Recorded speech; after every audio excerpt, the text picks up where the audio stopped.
Welcome to another episode of Diary of a Wannabe Comedian with me, Belle, a wannabe comedian.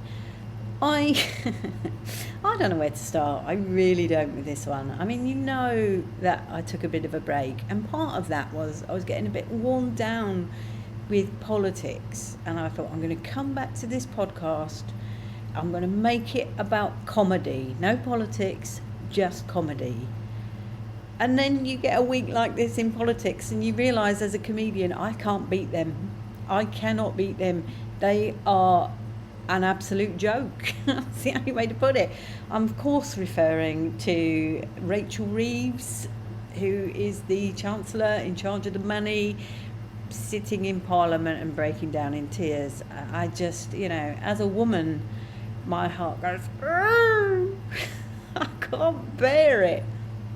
What was she thinking? As a human, you look at someone crying and you think, oh no, I really feel for you.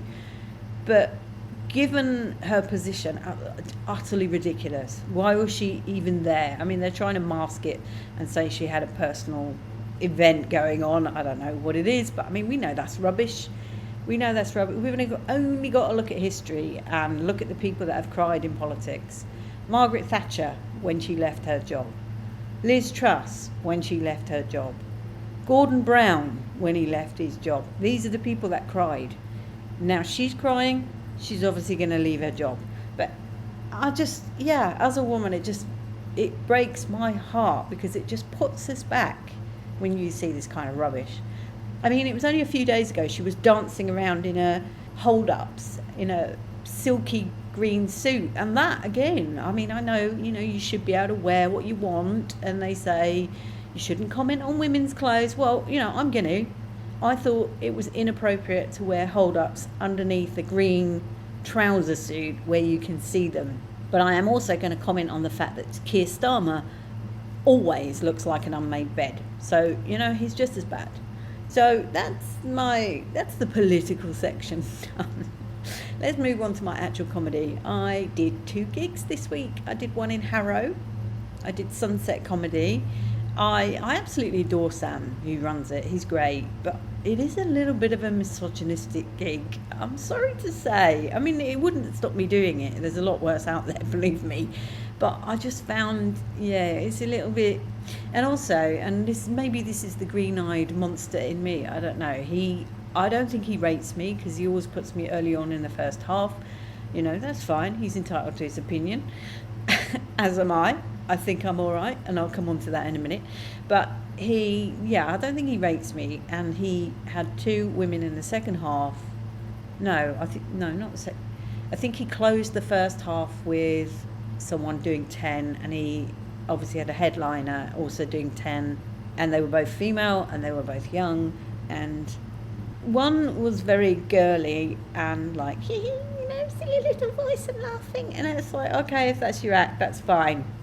But it gets up my nose. It really does. It's like, I just grow up. You are a woman, not a child. And not only that, she kept, which drives me insane. When you get a speaker that does that, all I can do is count the ums. And I lost count after, I was well into 60 and I lost count. I gave up counting, to be honest.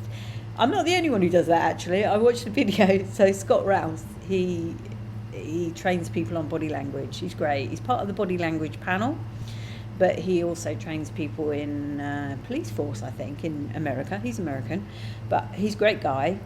And he analysed Prince Harry's interview with the BBC that he did recently when he lost his case. And he did 114 ums and ers, and then Scott Rouse cut them all together, and it is quite amusing. It's like a 1.5-minute video of Harry just going sums it up really. So that kind of drives me insane. And the other lady on Sunset Comedy, very nice, lesbian. Again, I just think this is just playing to...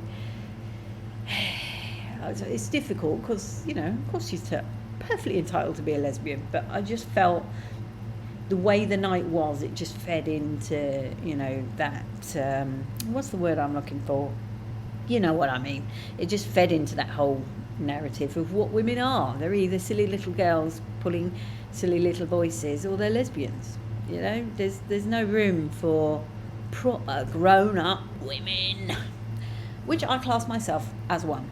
So that was that. And then last night I did a gig over in Waterloo, which was brilliant because it's so close to me. You know, it's actually walking distance, so I could get to that one nice and easily and get home nice and easily, because the other one was Harrow, which is, quite frankly, the arse end of nowhere. But this one, yeah, it was a good gig for me. There was a lot of, it's not a bringer, so there was a lot of men. I believe there was only 2 women. One went on number 4, and then I was on 6, and that was out of 21 acts. It was a lot, and I'm good, you know what I mean? I stay for the entire thing. That's the least I can do, is provide myself as an audience member when you don't have to bring someone. But so many of the early ones, they just went up, bombed, quite frankly, and then went, which is just frustrating. And there just, yeah, some of the comedy was horrible. In fact, the MC, who was also interesting, I have seen him before, I'm not sure where, but the MC said after my act that, oh, finally somebody who's likeable. I thought, yeah, you pretty much summed it up. But that, again, I would absolutely do that gig again, mostly because I had 3 people come up to me and tell me I was the best. So that, you know, nothing like having your ego massaged, is there? Much love and gratitude.